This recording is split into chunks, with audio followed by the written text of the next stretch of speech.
He was the only feature outside of Digital Underground before he even had a record come with out. the record with Money B. Call It What You Want. Call It What You Want. That's the record he Corey G that. Funk on. Yeah. But that was before he was Tupac. When he cut it, his album hadn't dropped yet. So this is before Brenda's Got a Baby. That's all before that. It's all before Tupacalypse. Wow. Did y'all do that in the studio together? Yes. Tell me about that. So so when you mix, damn. Standing trial. Why ain't I see you round back when I was down?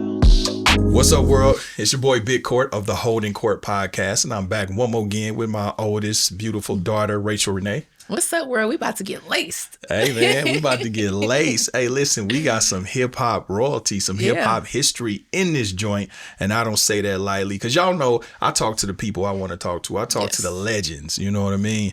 So right now, man, without further ado, we got the big homie.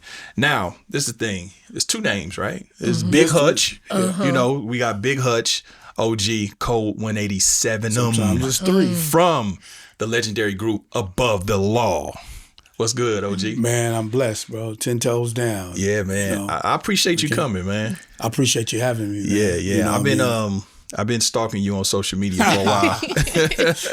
You know what I mean? Everybody just look at everybody, so don't feel like you by yourself. Yeah, now I've been watching for a while. Like, man, I need to get OG, which I got to give love. Shout out to Tyrone with the camera, Tyrone Richardson. Yeah. That's my Kansas City. Well, I ain't gonna hold it against him. He from Kansas City, Kansas, but you know what I'm saying. I'm from Kansas City, Missouri, but we still, Twin Cities. But shout out to Tyrone. My mama Candy from Kansas City, so don't trip. We cool with Kansas City. That's right. That's my guy. That's right. Shout out to Tyrone for making it happen. But man, legendary group, Above the Law. That's where I was first introduced to you. But I want to go to the beginning a little bit. Okay. Now, you just informed me that you were from Dallas but grew up in Pomona. Absolutely, yeah. When you South Central in Pomona. Like, I first moved to South Central when I was probably 8 years old, 9 years old. Then we migrated to Pomona when I was in middle school. Oh, okay. Well, 5th and 6th grade, going to middle school, we migrated to Pomona. From there, I spent the rest of my life there. Okay. So, yeah. Okay. Pomona, California. Yeah. The Hutcher legacy, we from Texas. We from Carrollton originally. So okay. Yeah. Carrollton, that's Carrollton, outside of Dallas. Texas. It's outside of Dallas. Yeah. Okay. Yeah. The thing about Pomona, I think y'all were the first rappers I ever heard from Pomona. Yeah. Second being Sugar Free, but at that time, y'all. Yeah. Us, Cocaine, and then Sugar Free. And Cocaine. Yeah. So them three. What was it like growing up in Pomona at that time? In the 80s, it was crazy because you got to realize, Pomona was a working town. You know, the factories that came out there, a lot of government contracts. So a lot of people from LA migrated out there to work. So, and then the crack era hit. So it was really crazy then. It's very, very small, but it's controlled, and it has the mentality of LA. Yeah. Because there's a bunch of LA people that migrated out there. So now everybody's kind of like on that kind of time. So it's too small for the drama that was going on out there. Yeah. So y'all had a gang element in Pomona? Oh, definitely, yeah. Okay. Because it's four sides. Okay. It's four sides to it. It's a blood area, which is all the north side, and then far north it's another Crip gang, and the west side, which me and Cocaine grew up in, and Sugar Free grew up in, is the west side.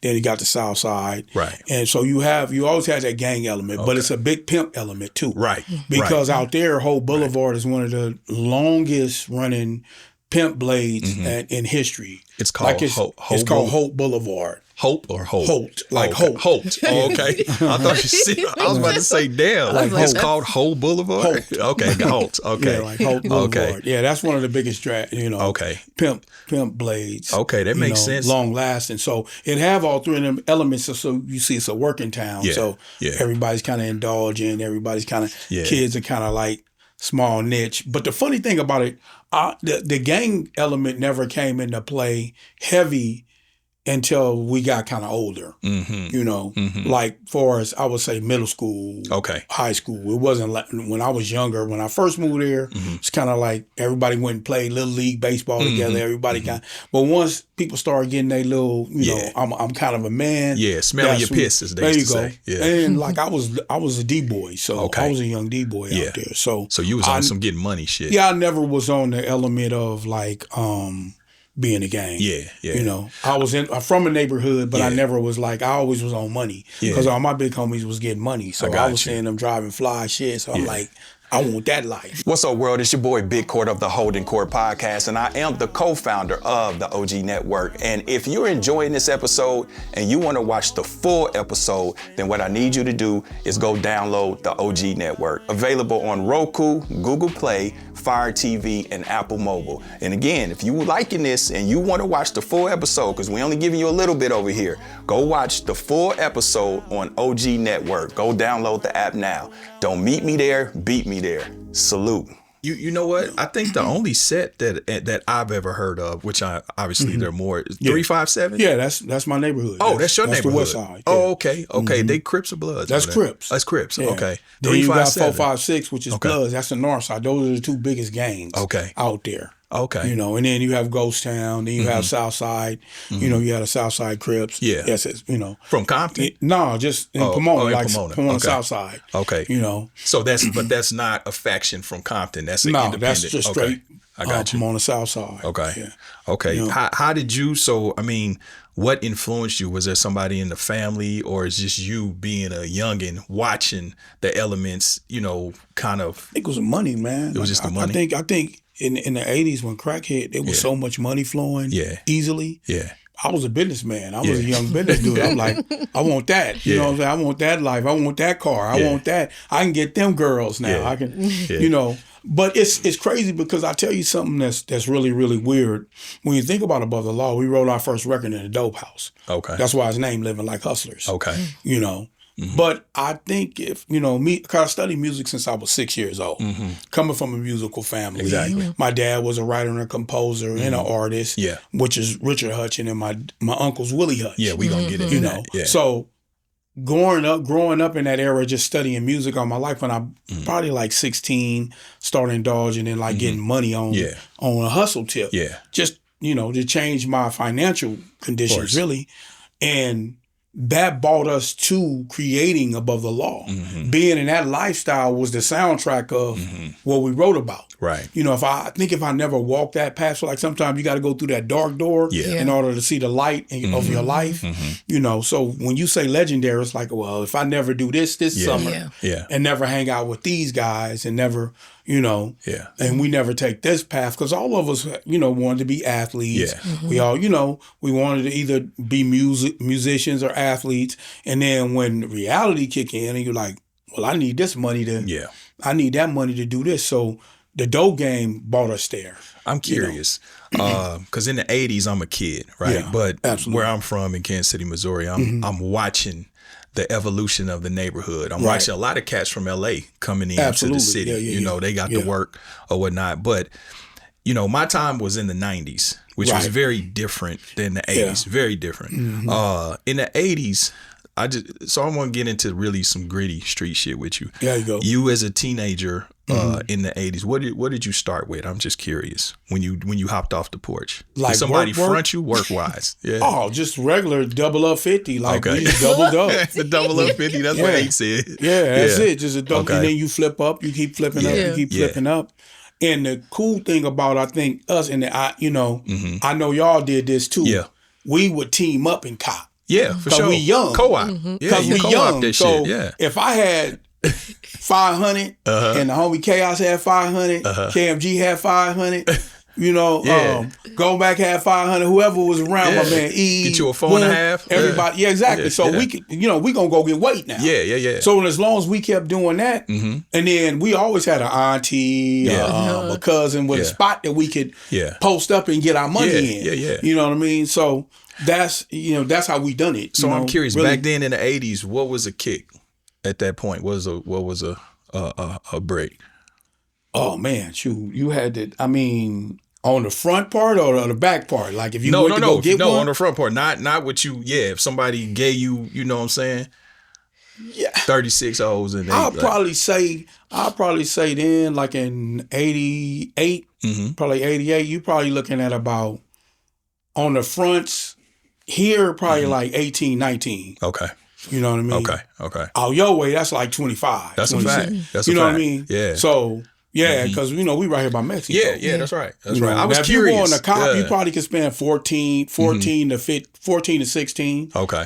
On the front, they gonna put their little 3,000 on top of it. They bring that. You know what I mean? Yeah, that's how it was, and it got to be right. But you can step on that. Yeah, but it got to be able to come back because you get that shit don't come back. You can step on that though. Yeah. It was that pure back then. Okay. You can step on that. Not you retroactively auditing the profits you could have had. Oh, you can step on that. I know Casanova because it was different in the 90s. Almost. Yeah, you could do that in the 80s though. That's right. The it was 90s, that pure. And you couldn't. You know what I'm saying? Because it had been by the time, especially in unless you was going, you know what I'm saying? But by the time it got to you, if you ain't leaving, going nowhere, and nobody's bringing nothing to you. And honestly, bro, in the 80s, everybody didn't have bricks like that. Yeah. Like like if you to come across it, you're gonna have to be in. It's only a handful of guys, and we copped in LA. We would cop out of LA because wasn't there's a few cats that had it like that. But they on the move. They not really they holding, they working their own hand. They ain't throwing no fronts. You know, it's funny that you say that because when me and my partners, we was talking one time just about our street stars back home, and I was thinking, because I'm a kid and you hearing the names and you seeing it, right? But we're just kids, and I was thinking once I got older and I hopped off the porch, I was like, damn, thinking back on it, a lot of these cats that we probably thought like a movie, they getting all this, they probably really getting like 9s and 18s that's right. But because of how they chopping it down, you know what I mean? They getting their money. Yeah. But we see them with the Daytons and the Chevys and the Gold. But it wasn't like they was having truckloads of shit like how you thought back then. The cats who had it. You know what I mean? But they got wasn't everybody. They got to supply your block, her block, they block them. You know what I'm saying? Yeah. So they not having it like that. Like. Like back, so that's why the turnover in the 80s was quick, but it always was slow. Yeah. You know what I mean? To like come up, you know what I mean? But once you start getting that rhythm, it's coming. Yeah. Okay. That's why you could flip up. Think about it. You could flip up like that because usually they're getting more now and they feeding it constantly. One thing I know about the dope game, which was crazy to me in the 80s, was that you could come from 2 to 10 in 8-10 days. Like you could go, you know what I mean, up to the whole get down. Yeah. If your crew was really moving. And then your people were supplying. Yeah. Wow. We right here. You can figure we right here. Yeah, that's right. Ain't really interference. Return on investment. That's right. I mean, and it wasn't so policed. Until later. That's right. Y'all got more police than us. 90s, it was mandatory minimums and all kind of shit. Well, they really had y'all like where they had what we did, the mistakes that we made. They kind of mastered it when it came to y'all. Yeah, that's a fact. But hustling, I mean, hustling don't never die because hustling is consistent. Yeah. Like, in them circles that we hustling in, like in the 80s, and it's always something. Yeah. Like you gonna go, like if you can't get the big weight, you can get the in-between stuff at whatever rate you want to get it at, because they trying to get it off. Ain't nobody sitting on shit. Yeah, that's right. Back then. I'm gonna be honest with you, in the 90s, boy, the mandatory minimums, they scared the fuck out of me because I seen niggas that was, getting caught with an onion, getting 15, 20 years. And I'm like, that's like $800 worth of, like, what? And now, Joe, it's funny because when we was going out that way and them dudes was getting cracked, them dudes was getting all day. Yeah. I'm talking about all day. All day. I went to the green side. I didn't want to deal with that. Them dudes was getting, them dudes was getting so much time. I know when I got cracked later down the line. We'll get to that. Yeah. I was seeing dudes in the feds that was gone since that era. Yeah, since that era. That's real shit. Died, homie. See, they put they'll put you somewhere. Yeah. The thing, and they got a bed for you. Yeah, that's right. Because everything out that way is federal. Yeah. I was like, hey, listen, that's why I went to green. I said, okay, you know what? I'm gonna fuck with this weed shit. You know what I'm saying? Even though at the time I was doing what I was doing, I was operating within federal guidelines. Yeah, now your way, it's the same. Over 100, I think it was 101 pounds, something like that. 100, it was fed. So, but I was like, nah. I can deal with this, 5, maybe 7 they gonna throw at me. That 30 shit, I'm not finna fuck with that. I ain't finna do that. Buck Rogers days, I ain't finna do that. He was like, man, you get out. They're gonna be talking cars. Man, this dude's just getting out. Man, they don't understand a car talking. Man, all that. That's like some spaceship shit, homie. But it was. I think that when you hustle, to me, when you hustle on a spot level, Like, I think that's the best time to stay under the radar. Right. It's just when you get to that level of where you supplying the bricks and doing that. That's when it got crazy. And it got scary because we would reach the point where we could cop some bricks and get fronts. Yeah. Yeah. What's up, world? It's your boy, Big Court of the Holdin Court Podcast, and I am the founder of the OG Network, and I'm back one more again. So, I have had some of the biggest celebrities, some of the most influential people sit across from me on my show, and we have discussed and held court on every topic under the sun. We've talked about the journey. We've talked about the subjects important in the culture. We've talked about all that. We even talked about accountability. But when it came to accountability, I have to be honest, I didn't hold myself to the same standard. Specifically, when it came to my beard. Now, I ain't even gonna lie to y'all. I'm grinding, I'm running, I'm doing my thing, and I just be busy. I get in the shower, I'm using shower gel, I'm using everything damn near hand soap, and I'm wondering how come my beard is dry, flaky, and itchy and irritated. It's because I'm just doing what's convenient. Does that sound familiar? But dig it. Once I started using products that were actually formulated for my hair type, that's when things shifted. And that's where Baskin Lather came in. It's black owned, family operated, and the reason the brand exists is because the real CEO, Shayna, her younger sister, she was told by dermatologists that her hair might not ever grow back. Now, Shayna and her mama, they wasn't going. They wasn't accepting that. So what they do, they did their research and they formulated their own oil, handled it all themselves, and the sister's hair now is down to her hips. If you don't believe me, go to the website, check it out. And these are the kind of people that I want to put my money with and trust my beard with, because obviously I couldn't trust myself with it. The Beard Growth Magic Oil, that's what kept me coming back. Natural ingredients that get into the follicle, increase circulation, soften the beard, and it actually cuts down on the itch and dandruff underneath. It's fuller, thicker, and it's not greasy. That's the part that I like, right? So you're not walking around looking like Soul Glow. So the Men's Healthy Hair and the Beard Starter Kit is the full setup. It comes with shampoo, conditioner, balm, oil, and a stimulator formula. Everything purpose-built for the beard. The before and afters are on the site, and these are the kind of results that you really just can't deny. So stop using whatever's convenient and then you're wondering why it's not working. Hold yourself to a higher standard as I did, and your beard, it deserves it. So explore viral bestsellers and products of healthier hair of all types from Baskin Lather. Go to baskinlatherco.com and use code BIGCOURT, BIGCOURT, for 20% off. That's 20% off baskinlatherco.com, code BIGCOURT. Don't meet me there, beat me there. Salute. So who's getting money? Dope. Right. Yeah, right. we can get money. Yeah. And it was no problem. It wasn't like, I think what people be showing, like in y'all era, they kind of like, all these rules got made up. Yeah. For us, it was like, man, just bring the money. Yeah. We bringing the work. That's just right. do this. It was, you know. My Jamaican partner taught me that. He was, you know what I'm saying? One thing he told me that I always remember, he said, as long as you paying, giving your money, as long as you saying here to the plug, he gonna say here to you. Yeah. You know what I'm saying? It wasn't that running off on the plug shit. That's it wasn't corny, none homie. of that. Like, to me, when motherfuckers doing that, I say, you ain't making no real money if you got to run off on the plug, because you need the plug. You need the plug. We're going to pay the plug first. Exactly. Even if you take an L. We're going to pay the plug first. Even if you take an L, you got to make sure you're good. We need that next flow. Because I'm going to tell you what's going to be tapping at that one of that height. You know?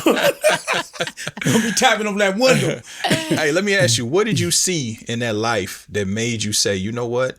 Let me pivot. We doing this music thing. Let me really take this serious and lean into that.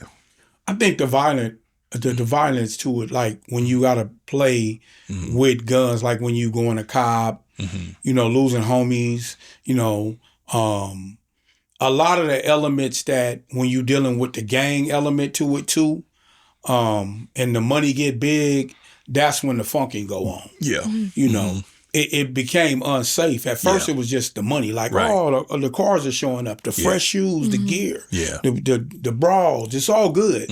But then when, you know, you start seeing cats getting robbed for all that, or cats getting knocked off. You know, I had homies that, you know, a lot of things turned me like this. Like, I had homies who you would think had bricks and shit and just had regular work money and was getting robbed like they got bricks and they smoke them. Damn. That kind of shit. Yeah, that's real. That kind of shit. When I started seeing that shit, cats that you dealing with every day, you like, oh man, he ain't even holding like that. He got a little work. He got a couple of whips in the driveway. Right. You know what I mean? He moving around. That mean he got a flow going on. But they'll knock cats off for that. That's a fact. We started seeing that shit. We like, man, we got to do something different. Yeah. You know, spots getting raided. You know, all snitches always. You know what I mean? Cats getting all day long. Yeah. That's what made us be like, man, we need to put this money into something. Yeah.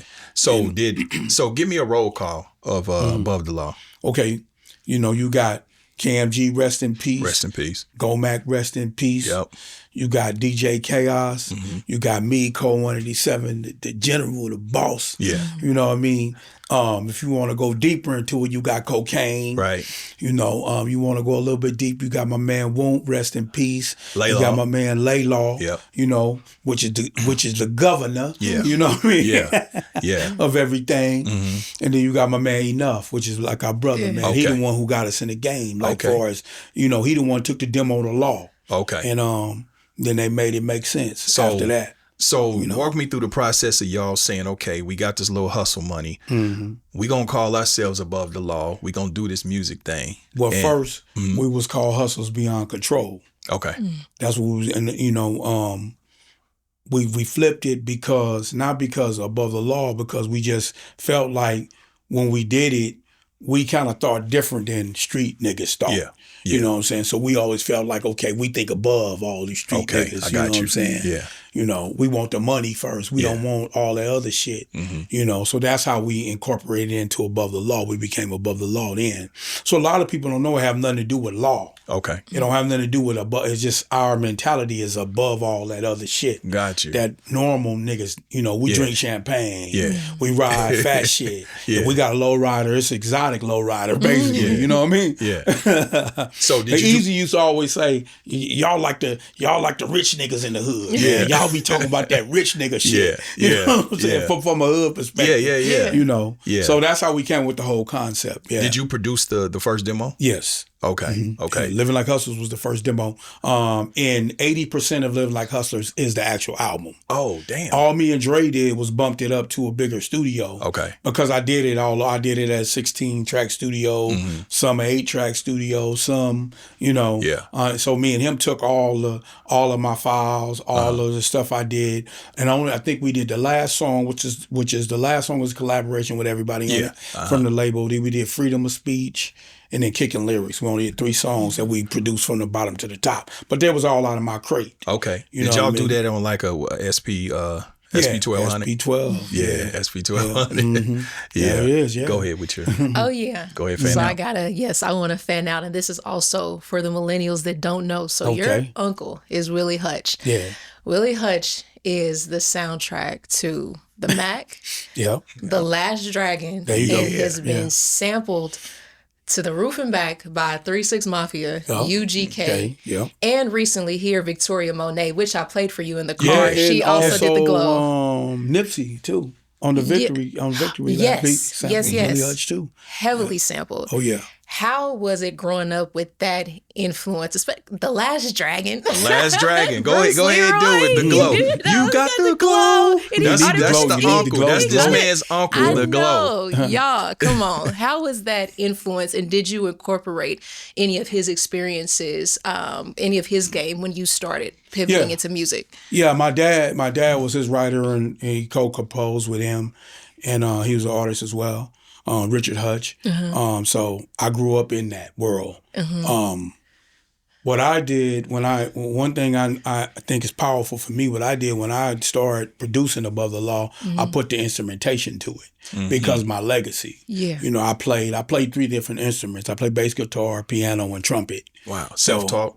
Nice. Piano, I'm self-taught by my dad. Okay. Bass, I played in high school, and then trumpet, I played in high school as well. Okay. Yeah. So I played trumpet since I was 9 years old, 10 years old. Wow. Yeah. Okay. So that's my primary instrument. All the other stuff I picked up as Willie Hutch is self-taught. So a lot of us are self-taught, straight out of church, straight like how my grandmama You know, when I walked in my grandmama's house when I was a kid, it's a piano there. When you walk in there, I'm playing it. Before she said, boy, come in here and speak to me. So yeah, I'm highly, my legacy as a Hutch is like probably the biggest influence on Above the Law, I would say, with the way I put music together for Above the Law first. You know, with, you know, my dad and my uncle, they're my biggest influences. Yeah.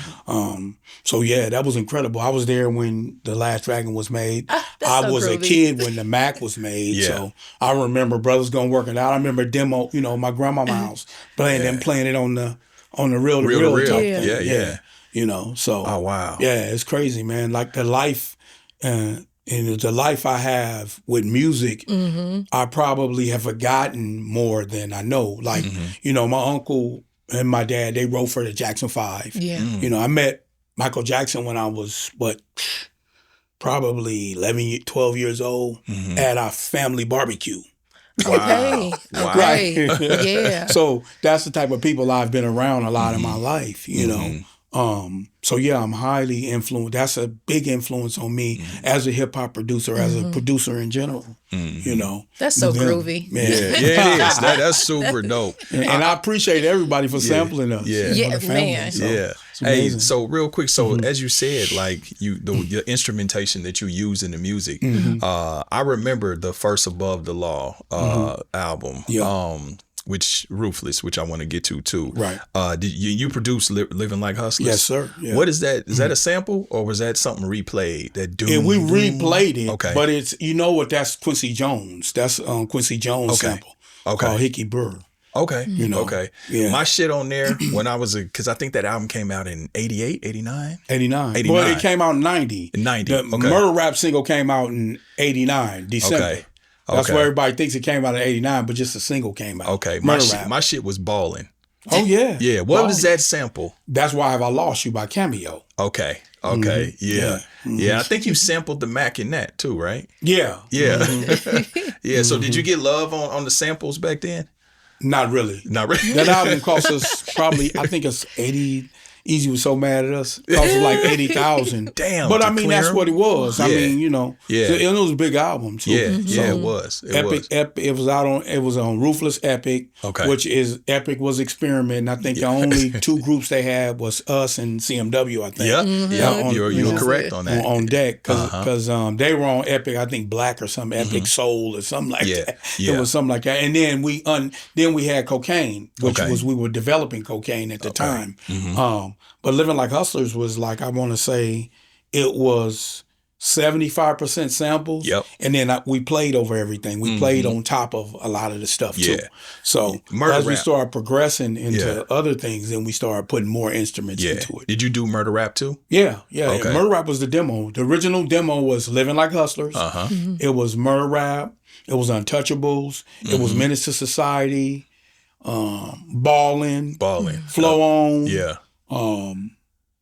Because like I said, it was only 3 songs that me and Dre did from the bottom to the top. And then they were off of my files. I already had the records. I was going to do them anyway. We just ended up doing it in the studio with him. There was just 3 songs. So talk about that connection, how you and Dr. Dre, you connected with Dr. Dre, Ruthless, and Eazy-E. How did that come about? Okay, that came about, like I said, my man Enough. He ended up, his brother we all used to hustle together as kids. So when we started doing the music, his older brother was with us every day. Like, so he called him and said, hey man, you got to hear this, man. You got to get this to these people, you know, XYZ, man. I know Law be around at the time. It was Law and Eazy would always be together all the time. So he was like, yeah, you got to get this to him. And this is when like Boys in the Hood blew up and they was about to prep to get ready to go straight out of Compton, blew up. They was about to prep to build a label actually. Supersonic blew up, you know, so Ruthless was JJ Fad. Yeah, shout out to JJ Fad because the label was starting to build up, and so my man, he was like, man, you got to get this to him. So they used to have a money spot where they did they count, they did they stash and all that. It was a barbershop that was front.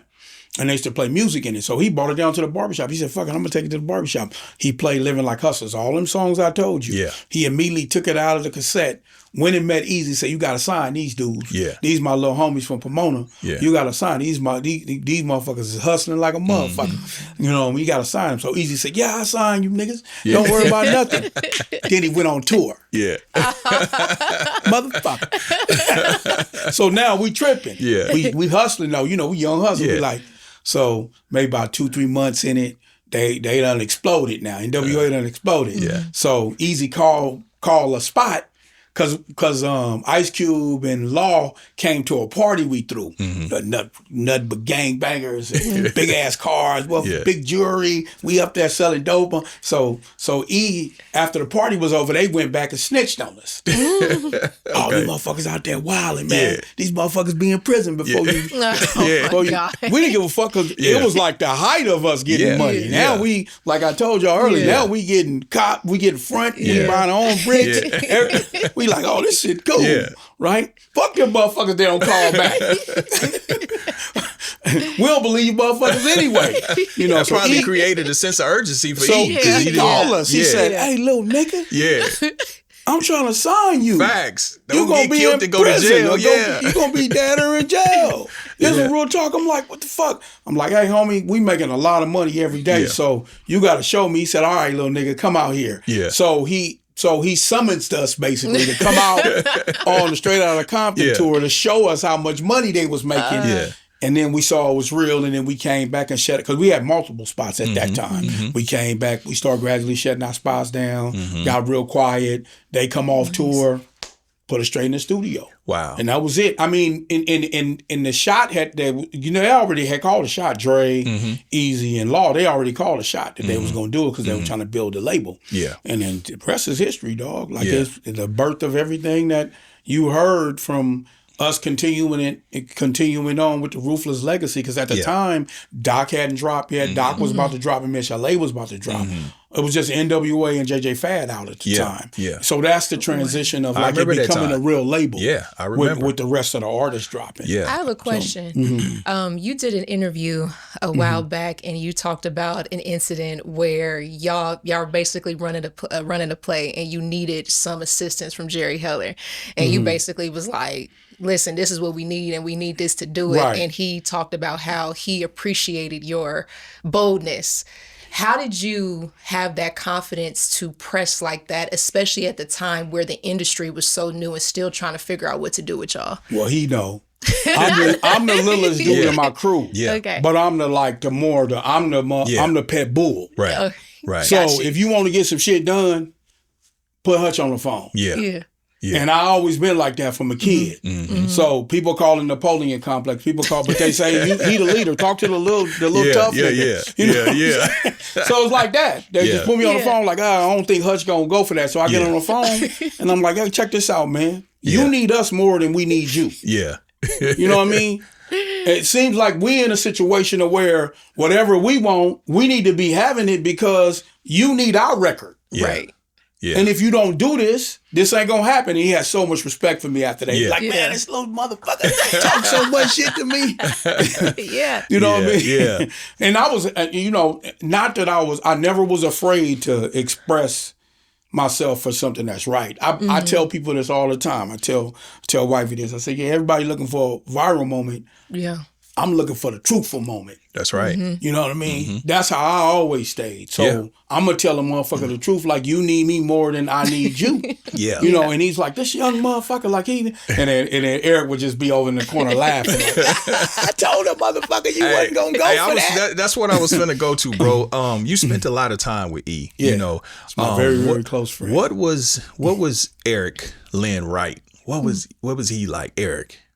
What's up, world? It's your boy, Big Court of the Holdin Court Podcast, and I am the co-founder of the OG Network. And if you're enjoying this episode and you want to watch the full episode, then what I need you to do is go download the OG Network. Available on Roku, Google Play, Fire TV, and Apple Mobile. And again, if you liking this and you want to watch the full episode, because we only giving you a little bit over here, go watch the full episode on OG Network. Go download the app now. Don't meet me there, beat me there. Salute.